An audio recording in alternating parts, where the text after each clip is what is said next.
Welcome to the Genesis of the Doctor podcast, where we're taking a journey to the time and space of the history of Doctor Who. I'm Tris, And I'm Joy. and for today's episode, we're watching the third and fourth serials of season 15 with image of the Fendahl and the Sun Makers. I don't know why every time I have said Fendahl, I have stumbled over it. Not even just in recording, in speaking about the episode too. Yeah. Something about it, I look at that, and as I'm saying it, I'm like, wait, that's not right. No, wait, that is right. So, Image of the Fendahl was a really fascinating story, I have to say. I have mixed feelings on it because I feel like, we've done this idea 5 times now of, what if there's a cult that worships an alien as a god? Yeah. We've done it 5 times in 2 seasons. It's a little repetitive. Yeah. What particularly stands out to me about it as being fascinating is the whole, not quite paradox, but the time travel aspect to it. The fact that everything was leading up to this point. Yeah. It was affecting humanity. It was affecting things in its own image, that we even had the appropriately named Fendelman involved in everything. And upon his death, realizing that this was all destined, basically. Just something about that, I think, works to the cosmic horror idea of it, making it feel much more like a really dangerous threat that it was able to do this for 12 million years. Yeah. They kind of say that maybe it influenced human evolution, although they don't say for sure. It's just possible. Mm-hmm. There's a non-zero chance, which is part of what's scary about it. At least Fendelman's family, that they picked that name because they were influenced to do it. Mm-hmm. And then they also noted that some of the places around where they were adjacent to the name Fendel. Yep. And there's the whole the time fissure nearby and all, and the way that affects nearby characters. I think that there was a lot of fun little ideas here that, while yes, there were definitely elements that were reused from older stories, I almost feel like I liked this better than those. Yeah. This is definitely a good version of the idea. It's just having to watch 5 of them in a row. It gets a little tiring. Yeah, a little bit. It's certainly a little repetitive on that front. I think what fascinates me the most is I don't even know if we could fully say the Doctor fully beats the Fendahl. Yeah. The building blows up, but and he mentions, oh yeah, he's gonna go find a star to go supernova to drop the skull into, but we don't see him do that. We don't know if this thing has a contingency plan, because it never actually talks. Yeah. Apparently the writer didn't want to give it any words to say because he didn't want to write God. He didn't think it would be right for a human to write God's lines. So he had it say nothing. Yeah, I will say there's audio stories set after this where throwing it into the sun actually made it stronger. Yeah. He's like, oh yeah, I'm sure this will be enough. It's I feel like it won't be. Yeah. So. And I know Big Finish has audio stories about this. The Eighth Doctor runs into it at some point. Mm-hmm. I'm kind of surprised 15 didn't end up running into anything related to this. Yeah. We had the whole story with gods, and this very much is the closest to a god that we've gotten thus far in the classics. Genuinely, other than the Toymaker, who did also come back. Yeah, and Sutek. And Sutek, yeah. Something about this is even further than those, I feel like. Yeah. And Russell T. Davies has to be a fan of it, because he named, there's Jack Tyler in this, and we got Jack E. Tyler later. Yeah, I thought about that too. Yeah, it's the Tylers and Mrs. Tyler. That definitely felt like it was intentional. Yeah. I did find it a little funny how, they they hop into the TARDIS to go see the original planet of the Fendahl for like 5 minutes, and then they go back. And it's like that little trip didn't really do much. No, that trip really didn't do much at all. They just say that, like, oh, a Time Lord put like a time loop on the planet, which they're not supposed to do, and then like that doesn't really do anything for the story. It shows the Time Lords interfered when they shouldn't have, and it kind of just helped paint the idea of just how dangerous this thing really is. But that's it. That's it. I thought maybe this would have immediately led into a story like about the Time Lords, as the Doctor going to confront them about this, but no. Yeah. I did find it funny how when the Doctor was sneaking around, he was just eating his sweets while he was doing it. So he has such a sweet tooth, this story. Like, I love, he's bossing Jack Tyler around, and you're gonna get a fruit cake. Yeah. And then he offers a jelly baby to the skull, but it's not a jelly baby in his hand. No. He grabbed the wrong one. I love that little scene for him. That little scene was great. Oh, would you like a jelly baby? No, I suppose you wouldn't, would you? And he's like complimenting the skull and everything. Just something about that little scene of just him acting to the skull was very, very good. Yeah. I also found it so funny at the beginning when they're arguing over K9's pronouns. Yeah, arguing over pronouns for K9 and a game of chess at the same time. That was like a really great dynamic for the three of them. Well, I love that they also went back to it right at the end. Yeah, the chess was next story though. This one was just the pronouns. Yes, that was the next one. That's my bad. Yeah, they played off that idea too. Yes. I watched them all at once today, so they blended a little for me. Yeah, no. So the chess was the next one. I was a little surprised that K9 didn't do more in this story. That all they did was argue about K9's pronouns early on, and then also at the end. Yeah, the reason for that was just that, K9 wasn't supposed to be a recurring character, so when they were writing the script, K9 wasn't in it, and then last minute they just did what they could. Yeah, and I imagine that mostly affected this story, maybe like one or two other ones. But I know the next story, because of his heavy involvement, they probably intended from the get-go he was going to be there, because they knew at that point they were keeping him. Yeah, the Sun Makers is written by the script editor, so he was like the first person to be told K9's going to stick around, so it was easy for him to put him in there. Whereas this one, they just didn't really have time, and then they didn't even hire the voice actor to do anything for it, so he just doesn't say anything in the story. But about K9 though, with arguing over the pronouns or how to refer to K9 is also interesting because of the difference in how the Doctor's perspective is on it from the beginning of the episode to the end of the episode. Yeah, and he just calls K9 by him at the end, just like, well, I can call him a him if I want to. He's my dog. even though he was very happy by that. Yeah. K9 just nods because he can't speak in this story because they didn't get the voice actor. That's okay. I also like their argument in the middle when Leela says, like, even you can't think of anything, and the Doctor's like, I can't? No. He was so stumped by it. Yeah. He was so distraught over that fact.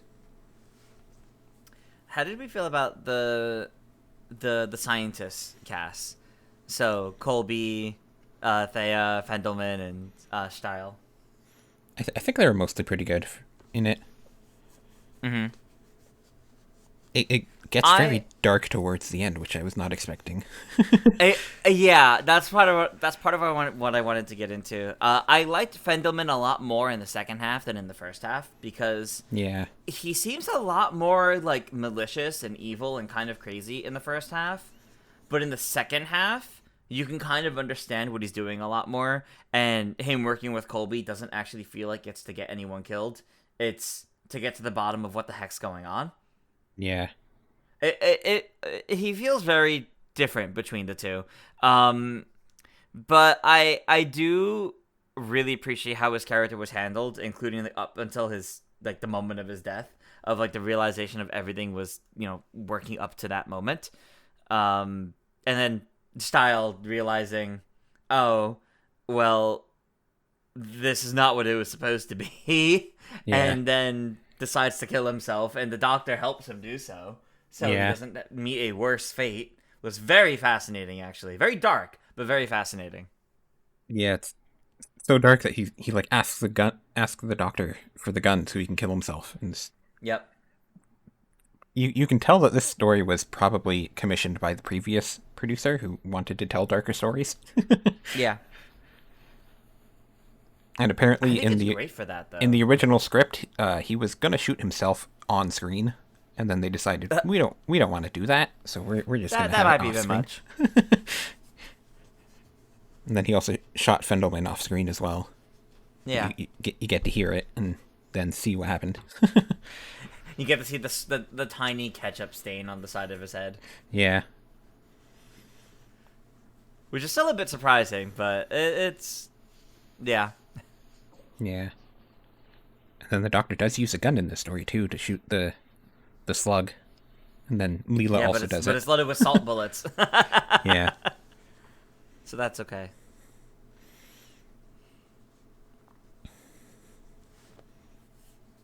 And this is also when we got Leela's new costume, which is Yes. very revealing. Yeah. Yeah. Apparently that was intentional. The new producer wanted it to be sexier. So yeah, that's weird. Yeah, that is weird. But then this was so the story was that her old costume was starting to fall apart, so they had to make her a new one. And these were filmed out of order, so she's in the old costume in the next story, but then in the new costume in this one. Well, in the end, wasn't it the end of this episode where she's also back to the old costume, and he's like, "Oh, you look much better in that." She's like, "This is the old one." Yeah, I guess that's just because like she's gonna be in it in the next story, so they wanted to do that. That's fair. That's funny. But yeah, apparently the thought process was they wanted it to be a sexy costume and very revealing, which is weird. Yeah, it is. Unfortunate product of the time. Yeah, and she also had to wear her hair tied up because she accidentally got like it cut shorter than she wanted it, so so her hair was up in this story. Yeah, this was overall it was a decent story. I didn't love it, but I liked it. That's fair. I do think I liked this one better than some of the other ones that we were dealing with before, with cults and worshipping aliens and all. Just something about it, I think, came together better into something that feels a lot more threatening. Yeah. I guess the only problem I have, though, is I feel like, unlike those other stories, I don't think the cult really understood what it was they were worshipping, as evident by Stahl being like, this is not what was supposed to happen. Yeah. It felt like the cult was wanting to, like, steal the power from the Fendahl. But it's not how it works. No, that's not how it works, and I'm not really sure how they would have gotten to that mindset anyway. But again, if it's a case of, the Fendahl implanting thoughts and ideas to make what needed to happen, Yeah. It's fascinating little things like that. And I would like to note that in this story, Thea is played by Wanda Ventham, who... This is her first acting gig after she gave birth to her son, and her son is Benedict Cumberbatch. Oh, okay. So yeah, she has a very famous son. And then she went on to play his mother in the Sherlock show, as did her husband played his father. So, yeah. Okay, fair enough. That's pretty cool, actually, not gonna lie. Yeah, it's funny that this was like her first acting gig after she gave birth to him. She was also in The Faceless Ones with the Second Doctor, as I forget what the character was, but she was in that one. I think she shows up in a later story as well. I'm not sure which one. I don't think I had much else written down on this story. The only other thing that I had is, I know we're used to, like, the Doctor leaving, like, as soon as is convenient at the very end. But given what was going on here, I'm very surprised that he chose to just go back to the TARDIS and leave when they did, as opposed to checking in on, the others at the cabin first. Yeah. Doesn't even check to make sure they got out in time. Yeah. They don't even know if he got out in time either. Yeah. Could have stuck around for tea. 'Cause, he was having tea with them earlier. Mm-hmm. I guess he just wanted to throw the skull into a sun, so he wanted to get out of there. I guess so, yeah. He didn't want to risk any amount of time of giving it a chance to potentially survive. But, it doesn't work with the supernova, as we learned through extended media. Yeah. Well, I think then that'll bring us to the second story of this episode, The Sun Makers. This is the one where they're playing chess at the start, and then continue it at the end. I loved at the end when he just flips a switch on the TARDIS and forces the chessboard to be flipped over. I love that he flips the chessboard. It's so petty. It's so funny. And I think it encapsulates the relationship between these three characters very, very well. Yeah. I wasn't sure how I was going to feel about the story after the first episode, but come the end, I loved the story. Yeah. This is the story we need nowadays. Yeah, it's a great time. Oh, God. Like, I was not expecting a story all about the people rising up and overthrowing capitalism. Aggressive capitalism at that. And quite literally, in one instance, because they literally pick up Haid and throw him off the roof of the building, which I was not ready for. Yeah. I had to pause the episode. I was dying laughing. It's funny that he goes up there on his own and he thinks it's going to go well. No. He doesn't even try to struggle against them either. I really wasn't sure where they were going with this character because I didn't think they were going to kill him. I thought they were trying to push him to the breaking point of even he will go against the company. Yeah. Someone as devoted as him, even he will turn against them. That's what I thought they were building up to, because it looked like in this last couple episodes, the Collector was like really trying his patience, really trying not even just his patience, but like how far his commitment would go. Yeah. So the fact that he was loyal to the end and very little resistance as he's picked up and thrown off the building. You never hear the end. You just hear his yell get more and more distant. So funny. Honestly, so funny. And if you paid attention to like how he was addressing the Collector, you can notice that towards the end he was starting to say like your ugliness and stuff like that instead of actual compliments. No, that's exactly why I thought that's what they were building up to.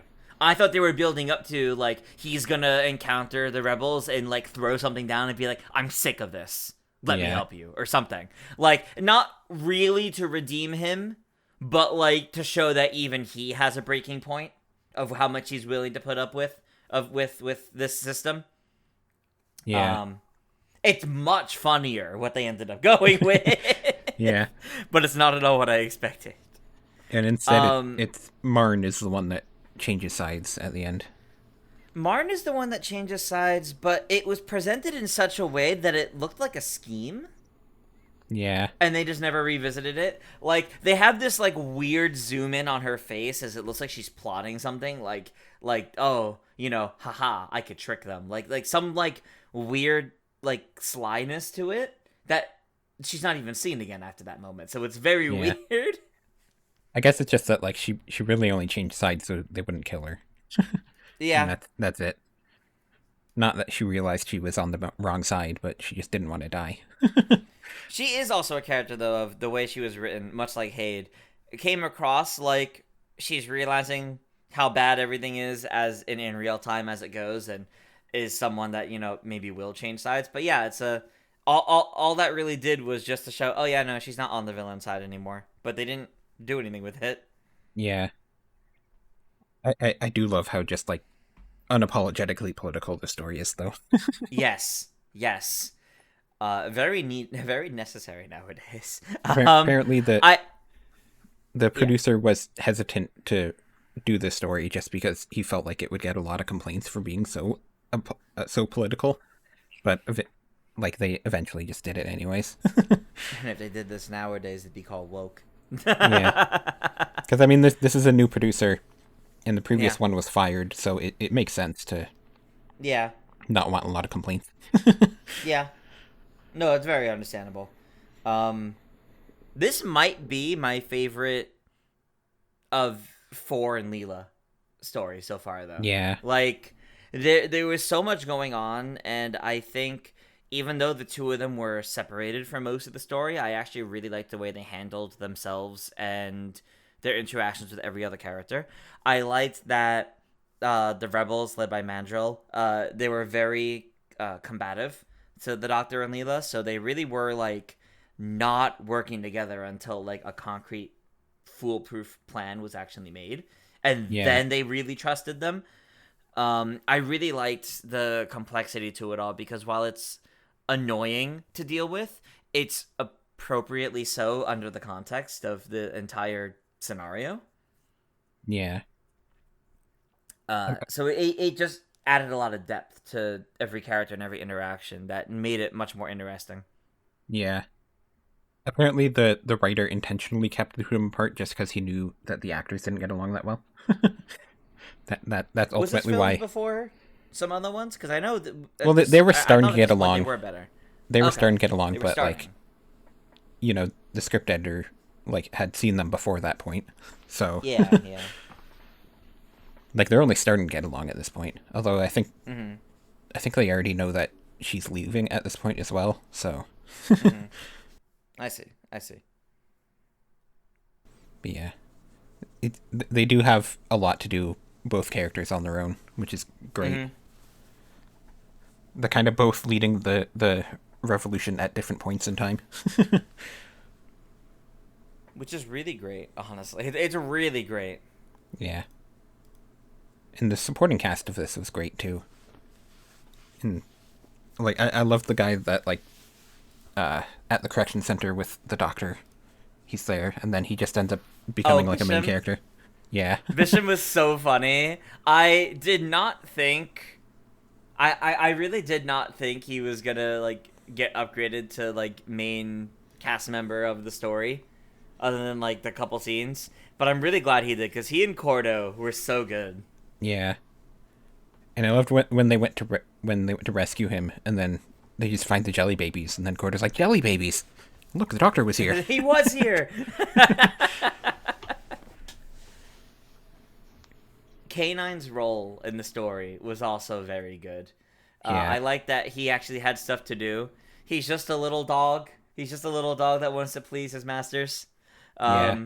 They even have like the little tail wagging at times for him looking for uh him looking for praise for having followed orders. Is so Yeah. cute. I love it. And I loved when like the doctor is like trying to say that he's concerned, and then Kanan just says, "Master, your concern is noted. Please do not embarrass me." It's a great line. This yeah, like there's some like great little lines here. Yeah. I love it. I love it. The dynamic of all of them are really good. Is really good, and how well they work together. Yeah. I also just loved how creepy they made the collector as well. Like when we first meet him, he's just like hunched over the printout, like Yeah, looking very closely at it, and it's just creepy. he's really creepy. Yeah, they did a great job conveying that. There was also like kind of the weirdness of like he's like a little subtly green, which is very strange. But then you Yeah. find out it's because he's not actually human. He's actually seaweed. Yeah, he's actually seaweed. You defeat the CEO, and then he transforms into seaweed and hides in his chair. And then you just put a cork on it, and then, okay, we're just going to leave the chair here now. He can't get out. It's very, very, very like silly, but there was also like a really funny moment where he's talking to Haid, and I think he's trying to leave, but he's just spinning in circles Yeah. like 4 or 5 times. Yeah, because I guess he was told that it's not safe to leave this room yet, so he's pacing sort of thing. He's pacing, yeah, but he's just spinning in circles. It looked so like unintentional, but they just went with it. It was Yeah. just really funny because like even like Haid walks out and the collector's still spinning in circles for some reason. Yeah. Oh, I also love the scene when Leela tells K9 to bite, and he's like, I don't understand. It's like, shoot them. Shoot them. That's what bite means. You need to learn.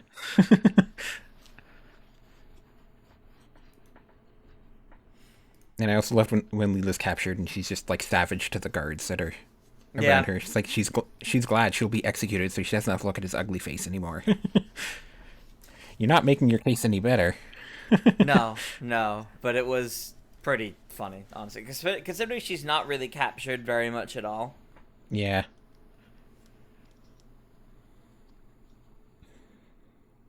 I also liked when they announced the price for the Doctor's capture, and he's insulted that it's a low price. He's insulted that it's a low price, yeah. $5,000 isn't enough. I've been offered like star systems before for my capture. Now, there was a lot of really good little one-liners throughout the story too. Yeah, like that. And also when the Doctor hypnotizes Leela to sleep by accident. I love that recurring gag that they started when the Doctor tries to hypnotize someone and accidentally hypnotizes another person as well. That's such a funny recurring gag, and I love it every time it comes up. And then he also accidentally wakes up the guard when he's talking to the Collector by saying, "Wake up." Yep. So, what did I say? But then the guard realizes that the Collector's going to kill him, and then he's hesitant. Yeah. It's like, why follow him at that point? Yeah. Probably also because at that point they got rid of the anxiety gas in the air. Yeah. So that too. Making even the guards a lot less willing to just follow orders. It's funny too when they do get rid of it, and then they mention, like, oh, we're not going to have to pay a breathing tax anymore. Crazy. They were taxing you on literally everything. Literally everything. It is also very funny how the way the Doctor wins is not by doing anything directly to the Collector to actually stop him. It's that he puts in a tax. Yeah. He puts in his own tax to blow the economy. Yeah. And then that just makes the Collector grow with anxiety and shrink back into seaweed. Yep. It's just very silly. Yeah. Also, apparently, in the scene where Leela entered the safe and was knocked out, they were originally thinking of that having be her death scene, which would have been really weird. But they decided, I don't know, like, I guess they knew that she was leaving, so they were trying to just figure out how to get rid of her, and then they thought that could be it. But then they decided that, like, they didn't want him to be grieving her part of the way through the story, and then they also decided not to kill her in the end. Yeah, that wouldn't have been very good, like, at all. So I'm glad they didn't do that. It would have been a very weird death scene, because it's just like, she just walks into a vault, and then she dies. for no real reason at that. Yeah.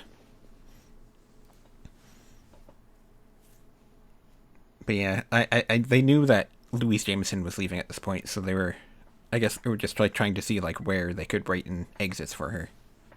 Mm-hmm. That was an idea. Well, I'm glad it's not an idea they went with. Yeah, probably good they didn't go with it. I feel like even in this story, like that, there were other moments that would have been better death scenes, but then I guess they were earlier in the story. But yeah, like when she got shot, that could have been a death scene. It could have been halfway through the story, so it would have been weird. Yeah. It makes more sense for that to be a capture. Yeah. Yeah, this was a good story. I liked it. Leftist propaganda. Oh, God. Also, I also liked at the beginning when the Doctor doesn't want to say walk because K9 will understand, but then K9 can spell anyways. K9 can spell. He's like a little genius. You don't need to treat him like an actual dog.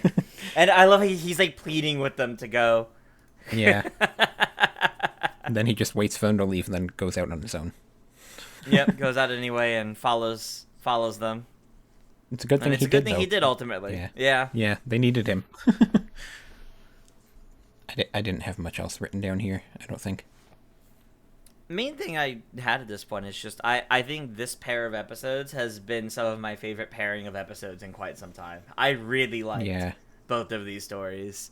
Yeah. And the Sun Makers, it's just a perfect story for nowadays. Yeah. That's really it. It is a you could make the story nowadays, and it has the exact same message. It works just as well, except now it would get called woke. That's really it. Yeah. But no, it was great. It was great. Yeah, it was. But I think that then brings us to some news, more in the modern Who side of things for news. But I will toss that over to you, Joy, to run through some of these for us. Yep. So the Big Finish announced that after, like, they're currently doing Ninth Doctor and 13th Doctor bi-monthly stories, and then after those are over next year, the 10th Doctor will be replacing the Ninth Doctor's release. So starting in August of next year, there will be 10th Doctor stories every 2 months for 12 episodes. And then they also announced that he's also getting a 3-part box set that is about him meeting other doctors. And they didn't say they didn't say which doctors, but it's a sequel to Out of Time, which currently had him meeting 4, 5, and 6. So I feel like 7 and 8 are probably safe bets. Although probably 7 and 8, and then I mean the third one is have unclear. Him meet 9, so yeah, it would be nice, but 9's doing audio stories. I mean, Christopher Eccleston has he hates multi-doctor stories, so That's he'd probably be hard too. to convince. I would say maybe the 13th Doctor would be the more likely one. Cause they've technically already met before in some ways too, so yeah. Jodie Whittaker has done multiple multi-doctor stories, so she's probably willing to do another one. Does make me wonder, so if 10th Doctor getting a new series is what's replacing the 9th Doctor when that finishes, what's replacing 13 when hers finishes? Yeah. That's what I was wondering too, because like, I mean, we already have 11 and 12 getting stories in different forms, so it's probably not them. Like, it could possibly not them be, unless it's actually the actors coming to do it. That would be the only way I could see them making it that big of a deal. Although I feel like they probably wouldn't have done recasting them right now if they are currently in talks with Matt Smith or Peter Capaldi. That's true. I do feel like, maybe 15 is the more likely one. God, I hope so. Because if it's just like Ncuti Gatwa just has to show up for like 2 or 3 weeks and then they record 12 episodes in those weeks, then, he might be willing to do that. And then they have 2 years worth of stories. There's a lot of times that you could set them for him as well. So, I mean, when is have they said when the 10th Doctor ones are set? It's probably sometime in between seasons. Yeah, I don't think they've said for this one yet. I know normally they do. I think they do. They've done a lot of stories between, like, after he said goodbye to Donna, but before he regenerated. Yeah. Like, the Out of Time ones are basically like right. He knows he's going to regenerate soon, and he's purposefully avoiding going there. Yeah, so it's after Waters of Mars, and then it's him going about doing whatever, including the 50th anniversary special, among other things. Yeah, it's so funny that, like, Big Finish is just saying that, like, before he regenerated, he just went and met all the other doctors. Yeah, that sounds about right. But yeah, I'm curious to find out who the other one is going to be, and for, like, who's replacing 13, unless we're just getting more 13, but I guess we'll see. I definitely think we could get more 13, and we could also get more 9, but I feel like there'll be something in between, Yeah. Like, I don't think it's going to immediately be, all right, now it's the second season of 13. I think it's going to be, like, something else happens first, and then, look, 13's back for more, and they can keep going like that. The funny thing they could do is have it be 10 and 14. Oh my God, they could David do Tennant that. for 2 years. They could do that. It'd be very funny having to remember that. Oh, right, these ones are 10 and these ones are 14. Yeah. Because 14, you have the whole thing of it could be before he meets Donna again. Yeah. Since like the 9th Doctor one is like him with Rose, and then the 13th is like explicitly with Yaz, I kind of feel like maybe they're going to try to pair 10 up with one of his companions for this. Mm-hmm. Although they haven't announced yet, so we'll have to see. But like they're I would hope for Martha, because I think we just need more of Martha, because we have so much Rose, we have so much Donna. Yeah. Ultimately, it just depends who they can talk into doing it, I guess. Yeah. Yeah. But yeah, I'm looking forward to those. They're going to be interesting. Yeah, they should be fun. I went and I listened to the 3 at a time stories, and they were decent. I would say they're not crazy stories or anything. They're really just to have the 2 doctors interacting is the premise. Yeah, that's fair. Yeah, sometimes that's all they need just to be able to make a story. But when it's more than that, it's more fun. Yeah, the 10 and 4 they're just up against Daleks, and then with 5 it's Cybermen, and they're like it's a decent Dalek story and a decent Cyberman story, but they're not really anything crazy. I see. But then the one with 6 is Weeping Angels, and that one actually has some interesting ideas for Weeping Angels. So I would say that's cool. the highlight of the 3 so far. I love when they do more with Weeping Angels, so that's cool. Yeah, and we'll have to see, I guess, who's going to be in his box set with them in the next one. Yeah.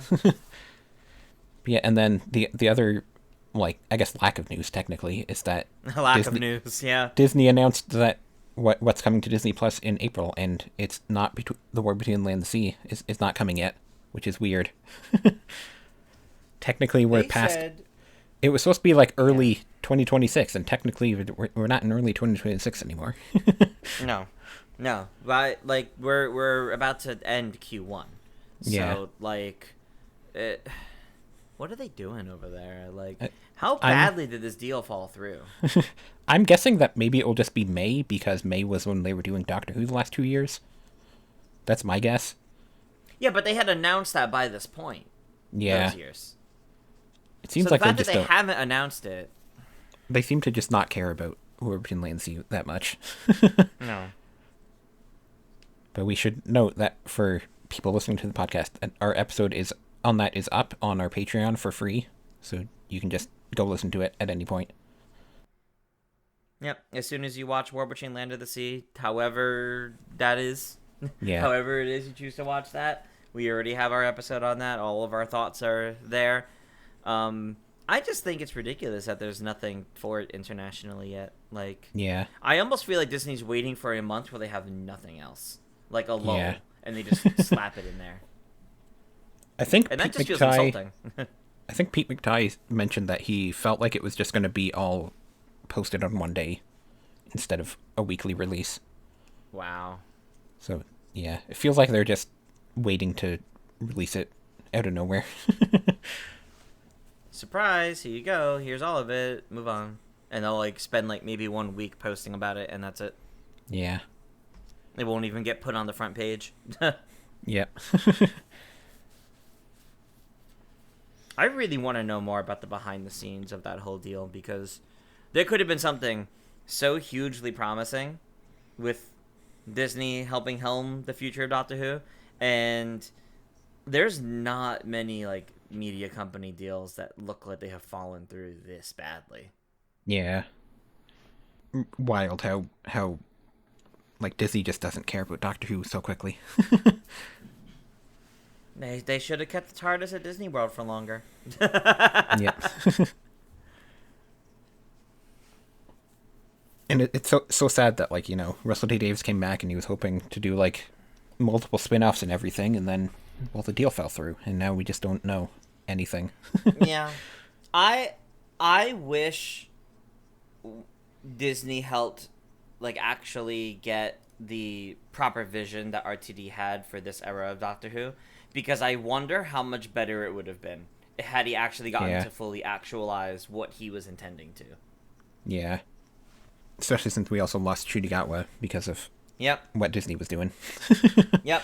And I'm so upset about that. And it sounds like he's upset about that. There was like a recent convention that he talked at, and he definitely seems upset that he's no longer in the role, that he never got to face the Daleks, but, you know, slight spoilers there, I guess. But I think someone asked him about like how he felt about the ending of the Reality War, and he was just like, he looked off stage at someone and like was like tapping his microphone, like, how much should I say about this? So it's like, he's unsure how much he should say, because it's, you know, clearly he's not a fan of the Reality War. Yeah, I mean, you could tell, you know, because of the changes they had to make, it's not what the original vision was. Yeah. So it's unfortunate. My only hope is that we'll get a future where Shudigatwa can look back and play the role of the Doctor in Big Finish and come back in specials and talk about how much he loves the role and loves the show, even if his exact ending wasn't what he was happy with. Yeah. That's my hope. I don't want it to be something that's like, oh yeah, it helped his career so much, but like he doesn't like Doctor Who anymore or something like that. Like I really hope not, because that's so sad, because that was like a dream role for him. Yeah. I mean, the convention he went to was a Doctor Who one, so he's still willing to engage with Doctor Who, which is good. Yeah, which is good. It's not quite the Eccleston situation, then, thankfully. Yeah. I think the convention was like the first time they've ever actually done a convention for Doctor Who in Britain. I forget what it was called, but yeah, that's what he went to recently. Yeah, I think that's about all the news we had recently. Yeah. Well, we mentioned it a little bit earlier with War Machine Land in the Sea, but yeah, our episode for that is up on our Patreon, so if you would like to support us on our journey here through Classic Who and a little bit more than that, then you can support us on Patreon for just $1 a month. You can get access to these episodes pretty much as soon as they're done recording, and also access to our Discord, where we'll be talking about episodes as we watch them. And then at our higher tier, for $5 a month, you'll be able to watch live as we record. We got a little text chat here, and you can tell us about how The Sun Makers is terrible because of every scene that K9's in. You monster.